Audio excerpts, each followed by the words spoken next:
Chelsea 4, Aston Villa 1, and that is more like it. Yes! Welcome, Blue Believers, to another episode of the Stamford Sync, where we are syncing up with everything Chelsea FC. And today, what that means is we're talking about Chelsea 4, Aston Villa 1.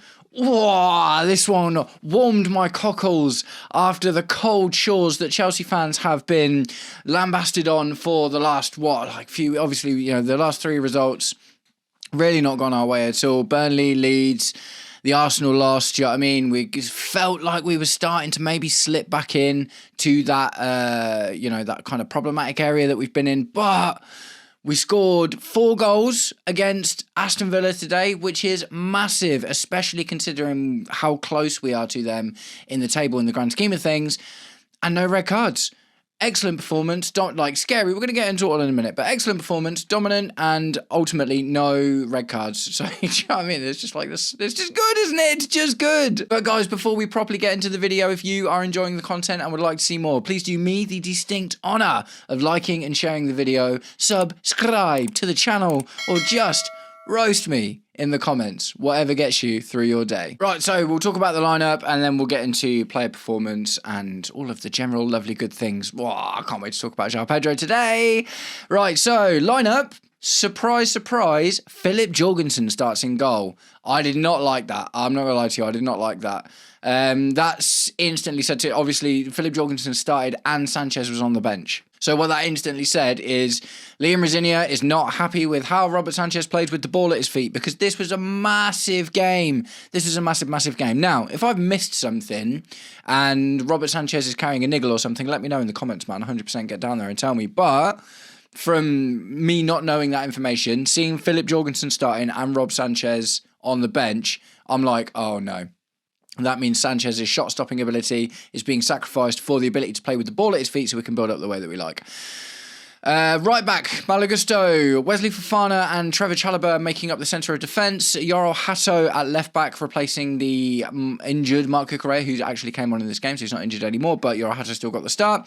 Enzo Fernandez, Moises Caicedo and Reece James in midfield, so we kind of foregone the normal quintessential centre attacking midfielder that we usually use.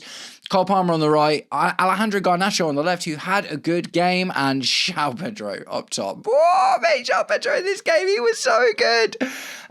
So, back to front, Philip Jorgensen, he was pretty good today. He didn't get an amazing rating on SofaScore, it's a 6.6, but I can see how much more confident he is at being that auxiliary centre-back and playing with the ball at his feet and stuff. Do I love it? No, because Philip Jorgensen has also made some costly errors during the season, and there is a reason that he hasn't got much game time, but he did the business today. I don't think he was particularly at fault for the first goal, which came in the 3rd minute. Do you know what I mean? It was just kind of, I don't know, it was kind of like a team effort, that one, I guess.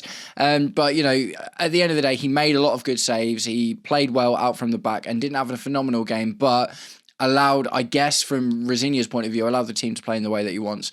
So, I'm still not really sure if Jorgensen, I wouldn't be super happy to see Jorgensen start in the next game. Do you know what I mean? Well, the next game's Wrexham, isn't it? So, but yeah, I don't want to see Jorgensen against PSG. Do you know what I mean? I do think Sanchez is still our best option. But Liam's the manager and he knows what he's talking about. Malo Gusto had a good game today, especially after his weird little no-look pass that he tried the other day. He did pretty well. Wesley Fofana didn't have a great game and unfortunately came off injured, and he did not look happy about that either. So that is potentially going to be a worry, but I just imagine that means we're going to see a lot more of Mamadou Sarr and maybe the return of Tosin Adarabioyo. Benoit Badiashile seems to be put out to pasture already. Trevor Chalobah had an okay game, decent, obviously reasonable game. We only conceded 1 goal. Joao Hato, not unbelievable, but solid. Do you know what I mean? I like Joao Hato. I'm not unhappy to see Joao Hato in the starting 11. Enzo Fernandez, brilliant. Really, really, really good. Moises Caicedo, good. More withdrawn, no, not withdrawn, withdrawn's the wrong word, isn't it? More just on top of himself than usual, do you know what I mean? Not quite so many rash, scary challenges and moments like that. He's managed to avoid, there's 2 games in a row, he's got no yellow cards now, so that has obviously been drilled into him. It's bro, you can't get any more cards, you need to get through the next few games without getting any cards. That seems to have worked. Reece James in midfield, and I think this is the first time we've seen Reece James in midfield under Liam Rosinia, but it worked, man. We're looking at a different kind of shape today. We're looking at a different formation, and it was good. Cole Palmer, Wicked. Not back to his absolute best because he didn't steal the show. Obviously, someone else stole the show today. But Cole Palmer looked good today. Got his goal. Absolutely buzzing. And that is just going to help him build that confidence. I also think, again, I'm trying not to spoil the Joao Pedro moment. With someone else like Joao Pedro who's popping up and scoring all of it, as much at the moment, like that takes more pressure off of Cole Palmer, which might even allow him to play more free. So that's good. Alejandro Garnacho.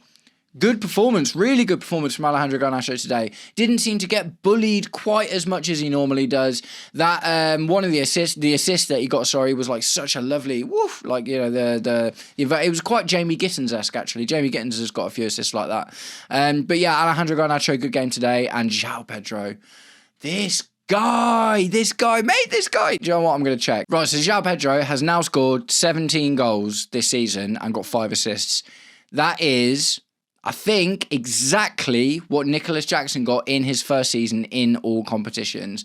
Joao Pedro has still got probably 10 games to go, at least. If we think about Champions League, FA Cup, little bit of rotation, Liam Delap might get the odd opportunity, like I expect Liam Delap to start against Wrexham, for instance.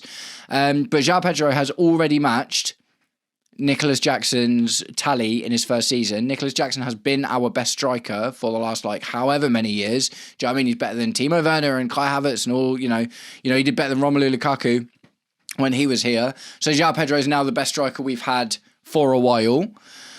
And he's on red hot form, man. He was so good today. And I love Joao Pedro because, what we talk about with Joao Pedro is, he's this attacking number 10, 9.5 striker kind of guy, can dip in and this and that and the other. But he's just getting on the end of crosses and putting them away. Simple finishes. He did a nice little chip and stuff today, don't get me wrong. Some of the goals were lovely, but he's also just so capable of a good standard striker's goal, which is what we need more of. Sometimes you just got to keep it simple, and Joao Pedro 100% delivered today. I was so buzzing. So this game was a weird one, man. It was a weird one. We conceded in the 4th minute, 3 minutes 30 seconds or something. We conceded from Douglas Luiz, who we nearly bought. I think we nearly got him on loan in January, but he ended up going back to Aston Villa. Interesting little factoid. Douglas Luiz has been at Nottingham Forest and Juventus since he left Aston Villa and hasn't scored a goal in over 2 years. And he comes back to Aston Villa, bang, he's scoring goals again. But that set a really bad precedent, didn't it? Because Aston Villa had so much to get out of this game, man. Do you know what I mean? Their top 4 position is looking flaky. It's looking fragile. They are on a thin, slippery precipice of ice that likely is, if they carry on the way that they're going, do you know what I mean? Their form has not been good at all. If they carry on the way that they're going, they're probably going to get dumped out of the top 4, aren't they? Man United, I think it was a draw the last time I checked, but Man United are obviously doing really well recently. Liverpool are nipping on the heels of it as well, albeit a bad result to Wolves yesterday. But Aston Villa needed to win this game, and because again it's kind of a 6-pointer. Do you know what I mean? This is the sort of game for Aston Villa that puts them 3 points ahead and us 3 points away, and that is why it's so important for us today, because we are closing that gap and those few spaces. Now Man City drew tonight as well, I think, so things are just opening up, man. It's getting a bit crazy, and there's still 30 points less, just 27 points left to achieve for each team. Do you know what I mean? So much still could happen, but Aston Villa really needed this result as much as we did. Do you know what I mean? This was quite, we're both even though Aston Villa are higher than us, we're so close that it was such an important result, and I'm absolutely buzzing. So yeah, to concede in the 3rd minute was like, oh dear, that's not good, is it? And then it just looked like things were going to get worse because Ollie Watkins scored, and it was just like, and I was with Liam Rosinia in that moment. I hadn't clocked the reason that the goal wasn't allowed in the build-up to the goal, and I was just like, oh no, here we are, things are terrible. I hate being a Chelsea fan. I've decided to be a content creator, which means I've got to get on camera and talk about this stuff. Absolutely not loving that at all, but fortunately for us, it was wiped off. And then Malo Gusto pops up with a very simple direct cross. No, he looked at it. Do you know what I mean? He was looking where he was going. Over to Joao Pedro. Joao Pedro finds himself in the right spot, in the striker's spot, which is something that has been happening a lot more since Liam Rosinia's been here. And bam.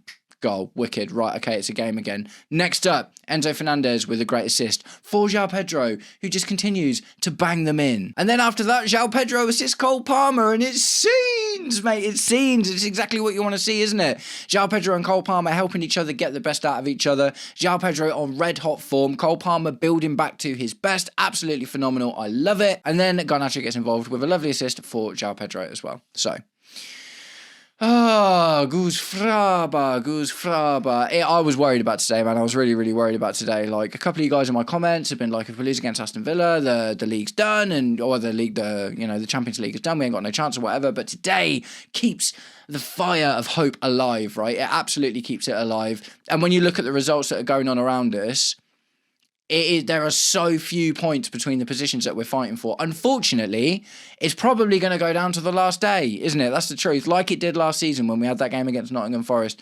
Is it Sunderland we've got? I can't remember who our last game is at the end of the season. But either way, it is looking like we are going to take it to the wire, unfortunately, in order to try and secure Champions League football. I guess you never know what's going to happen. Man United looking really strong at the moment in general. So, they kind of came out of nowhere. Liverpool, at the moment, maybe we've got a bit of a better chance of Liverpool. Like, we beat Wolves when we played Wolves. Do you know what I mean? We beat Wolves. Wolves are only recently resurgent. And Aston Villa, yeah, do you know what I mean? Aston Villa look like, at the moment, they are, even though they're still technically ahead in points, like their form is bad, and this is a terrible time for their form to be that bad. So, look, this was a great game. I feel wonderful about it, just because I enjoyed watching a football match. Like, this is, for me, this is our best result since Liam Rosenior came in. The Napoli result was great, but it was very back and forth. The West Ham result was amazing in the feeling of it, but we came from 2-0 down. This, obviously we conceded in the first few minutes, and Chelsea, I think, are at the top of the list, or at least very close to it, of points lost after going down. Do you know what I mean? It's like, we've struggled to come back into games generally quite a lot this season. So just to see that in itself, for us to go down really early and for the boys to respond, man, The one really concerning thing about this game is Wesley Fofana, and he obviously got sent off in the last game, and now he's injured. Like, I hope he's not out for too long. But it's a little bit of a worry, because that's going to put a lot of pressure on Mamadou Sarr, because clearly neither Tosin or Badiashile are particularly favoured in this. Substitutions, there were a few substitutions. And so Romeo Lavia came on. Romeo Lavia, I thought, looked really, really good, actually. I love Romeo Lavia, just plays in such a specific way, and his passing is so good, and that's going to come in really useful in specific games. Marco Correa made an appearance, which is great, because the idea was that he wasn't going to be available for this game, but he was on the bench. Because we locked it up, we were able to throw him on to get some minutes, which is going to be really useful. I expect him to start against Wrexham to get some minutes as well. Tosin Adarabioyo came on for Wesley Fofana, which is a bit of a worry. I'll be interested to see. I haven't watched any of the post-match press conferences or anything like that yet, so hopefully the injury's not too bad, but we will have to see. Liam Delap came on, got a few minutes, didn't look at, just classic Liam Delap, isn't it? And Andre Santos came on for Cole Palmer at the end as well. Now, it was unusual. This is like the first game that Andre Santos has barely played a part in since Rosenior came in, but if this shape that we're looking at, if this idea of like kind of foregoing that, central attacking midfielder, packing the midfield a bit more, that obviously really worked for us today. Do you know what I mean? It really, really worked for us, and it was so much easier to get the balls into attacking positions than we've been seeing recently. Cole Palmer still looks great out from the right and spends a lot of time drifting in. For instance, Malagusto was hanging up that right-hand side, man. Do you know what I mean? Malagusto was playing as a right winger for a lot of it. So Cole Palmer was still in the middle a lot. Do you know what I mean? It wasn't really like him being a byline winger or whatever. Just loads of interesting stuff, man, and just a really, really, really good performance. I'm so pleased, and I hope you guys are all too. So I'm going to wrap it up there. I'm just going to keep it quite short. It was an amazing game. I had a really, really good time. I'd love to know what you guys think about it in the comments. How do you feel about our Champions League's hopes now? How do you feel about the Wrexham game? How do you feel about the PSG game? Is this the beginning of momentum? We haven't really seen such a massive dominant performance against a team of this level under Rosenior yet. I think Charlton, was it like 5-1 against Charlton, was probably the best result we've had so far. But this clearly against top tier opposition. I know Aston Villa have not been on amazing form, but look at where they are. They're third in the table. Do you know what I mean? They're having, people talking about them title challenging like a few weeks ago. Do you know what I mean? So even though they're not on their best form at the moment, it's not like we played Wolves again. Do you know what I mean? Aston Villa are a good team. So me, very happy. Joao Pedro is going to be very, very happy. Also really happy to see Cole Palmer have such a good performance today. Nice one, guys. I'm going to wrap it up there. I hope to catch up with you all very, very soon. Take it easy. Peace.